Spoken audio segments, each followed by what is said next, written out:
What's up everybody, welcome to Money Management channel. My name is Andrei and today I'm gonna be doing an update on MMTLP and FINRA saga. I got the cash in the bag, stadium packed. Born a rock star in this life, gonna live it up. And guys, for today's video I have several quite interesting news. First of all, I will show you very interesting set of tweets that were written by George Palikaras in regards to the problem of US stock market, and he explained in details why small companies don't want to enter the stock market, public markets in the United States of America. On top of that, guys, I will show you some preliminary results in one of the litigation processes, and I have to admit that it is quite interesting to see this result. And I will show you a due diligence from one of our community members who explained that Sam Drady lied in his statement. So, and before we dive deep into all of this, guys, please hit the like button for YouTube algorithm and drop me a line in the comment section if you think my videos are valuable for you. On top of that, if you want to know more about technical analysis, if you want to enhance your trading skills, feel free to subscribe to my YouTube channel and join my Patreon account. And guys, let me remind you that July 31st is the last day when you can join my Patreon for lower prices. I will remove on July 31st General Supporter tier and Discord Access tier for $5 and $35 respectively. And you will be able to join my Patreon only for $50 and above. And guys, let me show you a sneak peek what you will have for this money. So, this is just one day of my communications with my patrons. You can see that when the trading session began, I made this call to short WDC, C and TTMI. And guys, since then this asset lost from 5 to 11% of their value. On top of that, guys, you can see that here is my personal opinion that was closed for 2.8% of profit.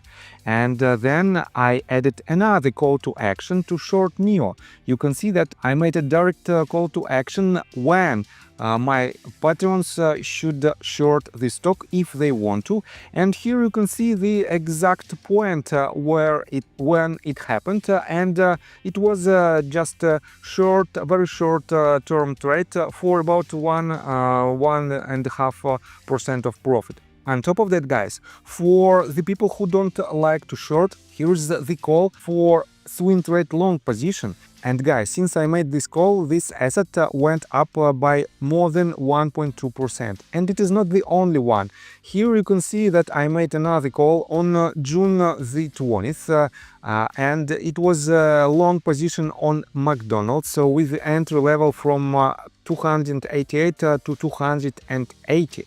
And guys, since then McDonald's went up by I believe 5 or 6%. And this is what you will have for your $35 if you join my Patreon before July 31st. And guys, I have 7 days money back guarantee. If you don't like anything in this subscription, you can leave my Patreon and I will pay you back all of your money. So guys, and let's begin today's video with this set of tweets that were written by George Palikaras just 8 hours ago. It is quite long statements, but I will try to do my best to make it as short and concise as possible. He wrote, "I've been holding onto the title 'The American Dream is delisted' for a while. Today I finally finished my opinion article. What pushed me over the edge? First, Tucker Carlson's incredible interview with Traudt Milton. No matter what you think you know, watch it, beginning to end. It's not just about Nikola, it's about what happens when innovation collides with unchecked regulatory power." And I have to admit that I completely agree with this statement, because the Nikola by itself is very, let's say, controversial company. Second, and most disturbingly, the sheer gall of SEC Commissioner Esther Pierce, served under Mr. Gary Gensler, saying this out loud in an interview with Paul Barron and Paul Barron TV. something's wrong in the public markets. And I think that we are seeing signs that there is something wrong now in the public markets. We are not seeing companies decide to go public early in their lives, and there are a lot of reasons for that. We don't have time to talk about all of them here, but one of the reasons is that I don't think the SEC has gotten the regulatory balance right on public companies. And that's something that I'm really enthusiastic about seeing the SEC under Chairman Atkins really tackle and work on. Is this the same SEC that oversaw the collapse of retail trust in the markets? The same system that punishes tech founders but enables hidden trading via dark pools and FINRA OTC market loopholes now admits years later it hasn't gotten the balance right? Here's your reality check. US IPOs then versus now. 1996, 676 IPOs. 1999, 480 IPOs. 2022, 71 IPOs. 2023, 128 IPOs. That's a 40% collapse in listings since 1990s, while Asia-Pacific surges ahead with nearly 29,000 public companies. America is bleeding out its innovation pipeline. If you're a tech founder, emerging issuer and entrepreneur thinking of going public in the US, please read this first. The American dream is delisted. Introduction. The US public market, once a beacon of innovation, transparency and growth capital, now risks ceding its leadership. As IPOs dwindle and the market opacity deepens, emerging companies increasingly view public listings not as a launchpad but as a liability. Meanwhile, capital-rich markets in Asia-Pacific offer founders the support and visibility America once promised. Thank you for reading on. And here is part 2. The American dream is delisted. How US public markets became hostile to innovation. And guys, he explains a lot about the SEC's actions and what are the problems that potentially SEC created, so-called created, or didn't handle. On top of that, let me show you the next one. The club power opaque markets and regulatory dysfunction. And he explains the roles of certain market makers like Citadel Securities, Virtu Americans, G1 Execution Services, Jane Street Capital. And what do they do in order to, well, on the one hand, they provide liquidity. But on the other hand, these actions led to very tricky consequences for the new public companies.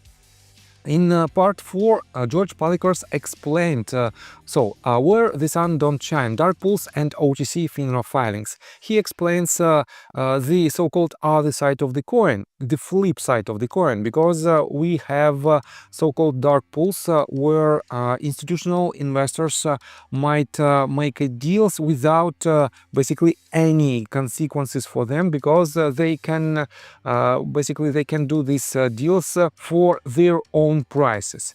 And this also has a huge impact on the publicly tradable companies, and he explains it on the examples of Tesla, MMAT, MMTLP, GNE and DJT. Next one, a market in retreat. He compares the US stock market and the number of listed companies by region in the US stock market, Asia Pacific and Europe. And as you can see, Asia Pacific market is moving higher and higher. It is in consistent uptrend. But unfortunately, the US stock market, the red dotted line, you can see that it is in the decline mode. Next one. A hostile terrain for builders, tech founders and emerging issuers. He explained in this part what problems the newcomers have in order to enter the US public markets, and it is quite expensive and a very difficult process because it takes a lot of time and efforts. And he said at the very end of this tweet, you don't enter a marketplace, you enter a minefield. Next one, a Tesla outlier. Let me quote you this in details. Tesla, thanks to Elon Musk, is often cited as a counterpoint, the proof that innovative companies can still thrive under the current system. But Tesla's journey has not been typical. It has faced and continues to face SEC investigations, sustained short interest campaigns, and constant media scrutiny, and in many cases fabricated stories that have never been fact-checked. Most importantly, Tesla had access to capital reserves in public attention that few companies could replicate. Tesla has succeeded despite this system. For most, Nikola and MMAT, the same forces can have been fatal. Number 8. The fallout America's innovation exodus. And he explained what another set of problems of the entering US stock market. And I want to pay attention in details to the Part 9 and Part 10. Radical solutions, market regulation reimagined. Piecemeal regulatory tweaks are insufficient to stop this exodus. What's needed is a structural, even revolutionary response, a market overhaul of sorts against entrenched interests and regulatory inertia. My 5 cents for an overhaul solution: AI governance and blockchain transparency in US capital markets. As opaque trading mechanisms flourish and outdated regulatory systems struggle to adopt, confidence in the integrity of American public markets continue to erode. Meanwhile, other regions and even decentralized platforms are leapfrogging us by deploying technology-first systems that enforce rules in real time, remove middlemen, and eliminate informational asymmetry. It's no longer a question of if market oversight will be automated. It's a matter of the where first and who leads. I developed a white paper to outline a framework to rebuild the future of market integrity around 3 pillars. 1. AI enforcement agents, 2. Smart contract-based compliance, and 3. Blockchain-verified regulatory ledgers. Together, these tools could reduce enforcement lags from months to milliseconds, eliminate retroactive excuse-making, and dramatically reduce the SEC's bureaucratic bloat. The future is programmable. AI agents to monitor billions of trade events in real time and flag synthetic shorts, spoofing and watch trades as they happen. Next one, smart contracts that automatically enforce settlement deadlines, short sale rules, and margin conditions with on-chain auditability.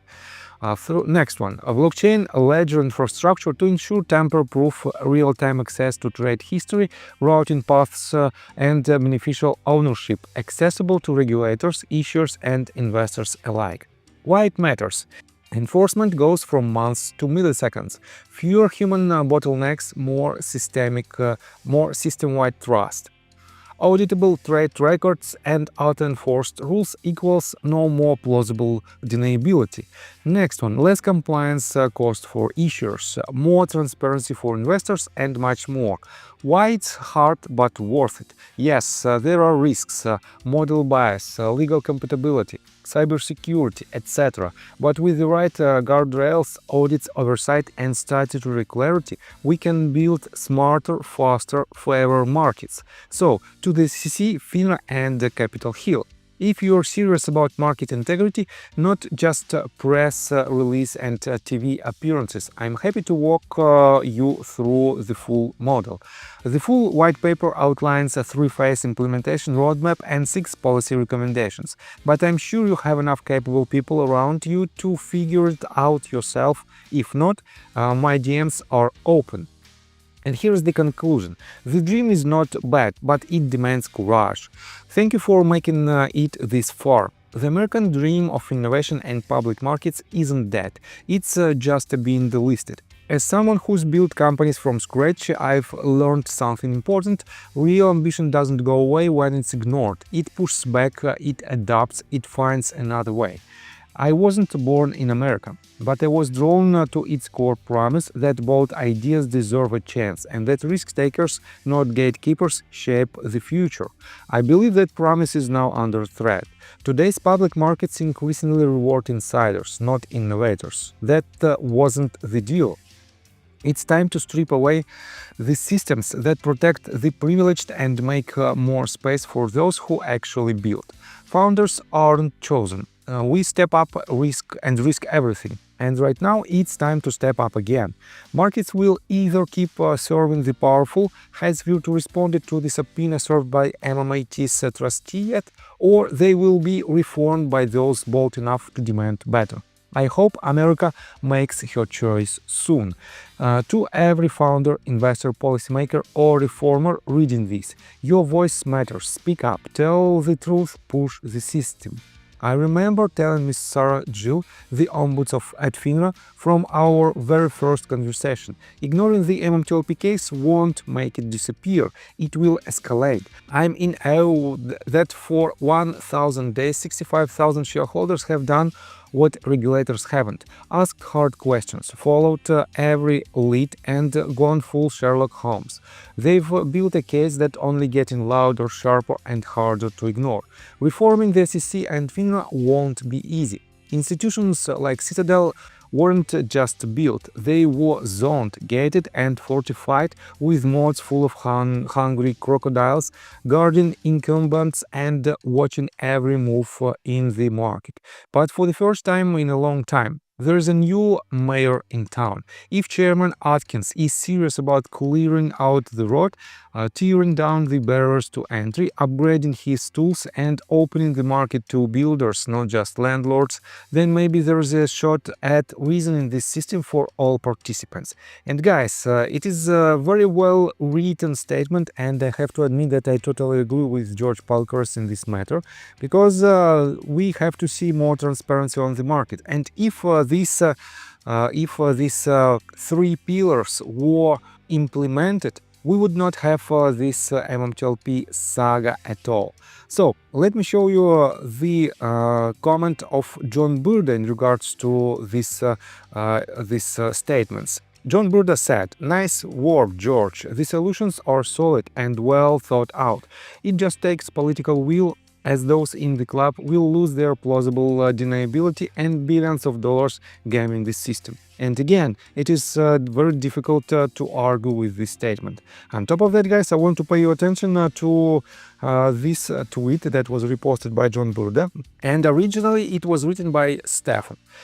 He wrote, "Do you like knock-knock jokes? Here's one. Knock knock. Who is there? Dreddy. Dreddy who? Dreddy's a liar. Bullshit data is too difficult to understand. No problem, let me help you with that. See file titled reference material." And guys, I have to admit that we have a lot of so-called excuses from authorities why they didn't want and they still don't want to disclose this bullshit data. One of the excuses was, well, it is extremely difficult to understand all the data, and it is very hard to extract this data from the system. And here are some interesting details. Bullshit data contains sensitive information. Apparently it does not, said Dreddy. According to you and your team, that sensitive data is at the firm level.